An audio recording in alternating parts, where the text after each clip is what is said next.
Nipah virus একটি প্রাণঘাতী রোগ যা মূলত খেজুরের কাঁচা রস এবং বাদুড়ের লালা বা বিষ্ঠা মিশ্রিত ফলের মাধ্যমে ছড়ায়।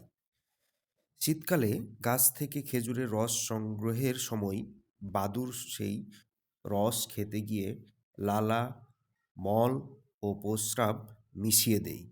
এই দূষিত কাঁচা রস খেলে ভাইরাসে সংক্রমণের ঝুঁকি থাকে।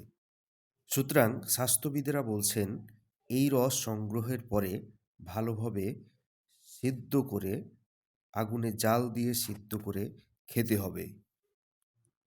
এখন যে রসটি সংগ্রহ করা হচ্ছে, এই রসটি আমরা কাঁচা না খেয়ে আগুনে ভালোভাবে সিদ্ধ করে সেটি খাবো।